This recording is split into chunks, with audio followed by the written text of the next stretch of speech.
Tarzan and the Diamond of Asher.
The Tarzan party is searching for Brian Gregory, a lost archaeologist.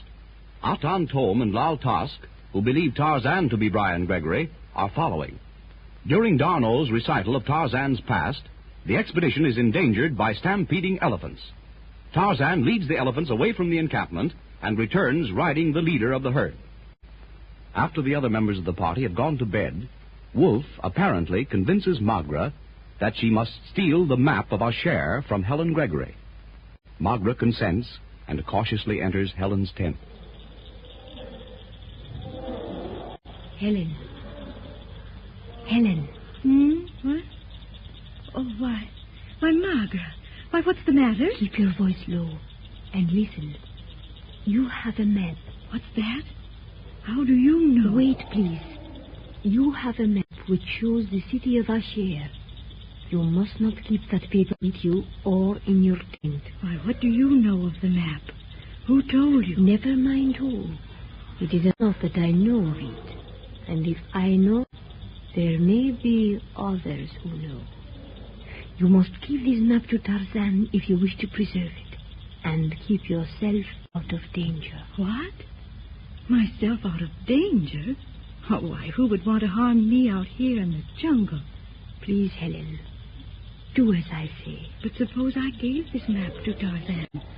Wouldn't that be placing him in this danger? Danger to Tarzan? Danger to a man who kills lions with a knife? Who makes elephants obey his commands? Well, I suppose you're right, but still I don't see. I ask you to trust me, Helen. You must give this map to Tarzan. Well, all right, have it your own way. I will. And you will give it to him in the presence of us all? Yes, I'll do that too, if you insist. One thing more. It is better I do not appear in this. You will not mention my name. Very well. It's all a deep mystery to me, but if it'll make you sleep any easier, I'll do as you say. Now do go to bed. A strange, murky flavor hangs in the sultry air of the African night. The jungle seems to murmur and breathe its scented breath across the soft, dark world. Presently, over the sleeping camp, the night shadows melt into the early gray of daybreak, which in equatorial Africa is almost as short as the lighting of a candle. The patterned roof of the forest is etched in the timid green of dawn as the expedition once more gets underway. Wolf strides along beside Magra before taking up his post at the rear of the column. So, you missed again last night. What do you suppose they give you that knife for? I searched the tent. The map was not there. And the woman? Helen woke up when I went to her cot to search her. Well, you had the knife. Why didn't you use it? And roused the entire camp. Magra is no fool. And so we start all over again. Well, if the map wasn't in that tent, where is it? I do not know. But I am sure Helen is not carrying it. And it must be the old man. If he's got it, leave it to me. I will have that map before tomorrow morning. Now you... Hello there, Magra. Wolf? Phew, this is hot. It's worse than Chicago in July. I can't get used to it.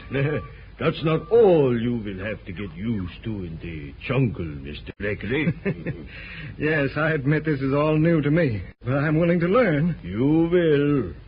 Well, I'm going back where I belong. Some of these boys are inclined to lay down on the job. Margaret, you've been in the jungle before.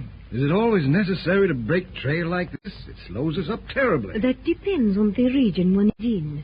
Near the equator, the vegetation is heavy like this. There are sections where it is unnecessary. Well, I hope we strike better going soon. I'm anxious to get to this Tuanbaca country. By the way, how far do you go with us? My destination is also in the Tuanbaca Valley.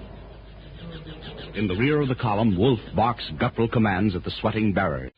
He frowns darkly as his brain grapples with the problem of how to get the map from Helen's father. Exasperated, he drops to a seat on a great moss-covered limb beside the trail and wipes the sweat from his eyes with the back of a hairy hand. Behind him, a dry twig snaps. He whirls. Donnerwetter! What are you doing here, Tom? An unnecessary question, Wolf. You know why I am here. What have you and Margaret done about the map?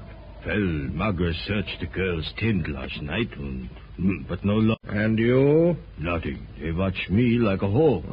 Have you ever heard of Confucius, Wolf? The Chinaman? What about him? Confucius once said, Pekin has only one gate, but many roads lead to it. Yeah, I understand. I have tried. You are a blundering idiot, Wolf. I show you. I get that map tonight. No. You will listen to me now. And you will do exactly as I say. Well, what is it? Is there a medicine man, a witch doctor with these natives? Of course. With a crowd of bearers like we have, there's always one. He is a valuable man to us, Wolf. What's the idea? Suppose with his influence he were to incite the bearers to desert your safari and join mine. Well, what then? I am indicating to you one of the roads leading to Pekin. Wolf, I want the Gregory party left alone and unprotected in the jungle.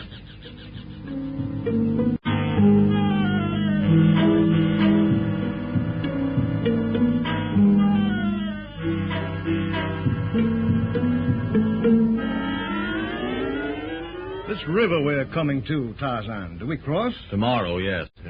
I've been to the river. It is full of crocodiles. Gimela won't attack us, but keep the natives away from the water. Jawohl. Seems to be some excitement among the natives.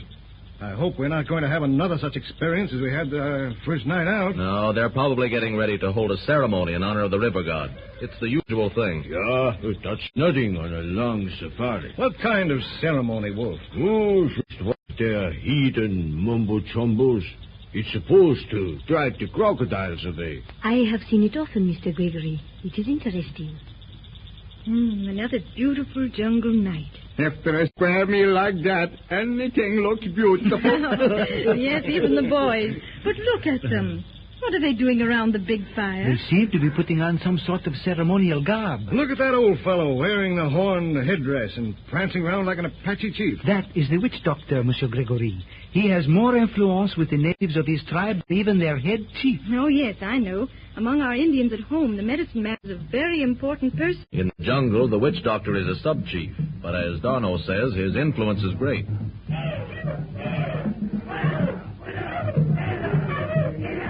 The big fellow leading the dance. Isn't he the one you calmed down the other night? Yes. He looks terribly savage in that crocodile headdress and paint. You know, he acts as if he might go mad again. Have no fear, Mademoiselle Helene. He is merely working himself up to the proper religious excitement. What's in that big kettle the witch doctors make passes over? That's what they call the Miam Chai. The voodoo fella been fixing to put Tarzan's friend to sleep. What is this Bang Chai? A dirty mess. Cooked up from roots and herbs and the bark from the Podocopus tree. It's rotten stuff and strong. Never tasted it? Yeah, once. Now, watch the medicine man and the big black. He will drink from the gourd the old man is holding in his hands. And then he'll go to sleep, and then the fireworks. When the big fellow falls down, the witch doctor will start working on him. See that? He's down already. Yeah, that stuff is strong.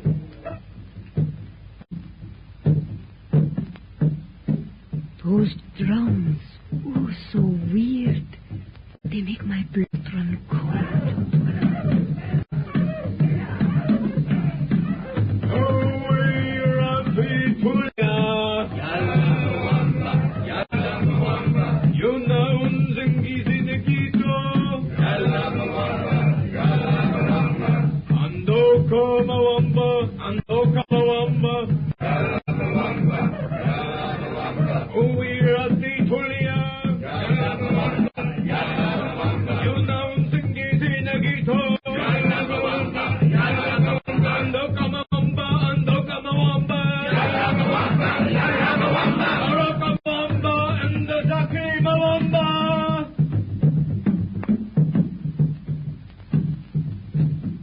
Look, the medicine man has taken a stone from the fire in his bare hands.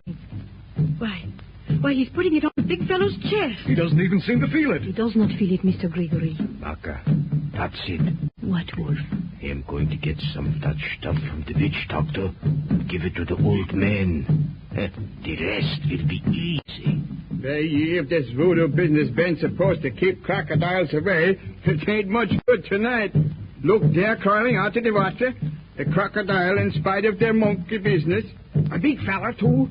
Just a minute, they get my gun and they fix it. Come back here, Larson. Larson pays no attention to Tarzan's warning. As the hunter approaches, the crocodile stops, faces the hunter. A bull-like roar issues from its white throat. To get closer and assure himself of a better aim in the dark, the Swede leaps over a boulder in his path.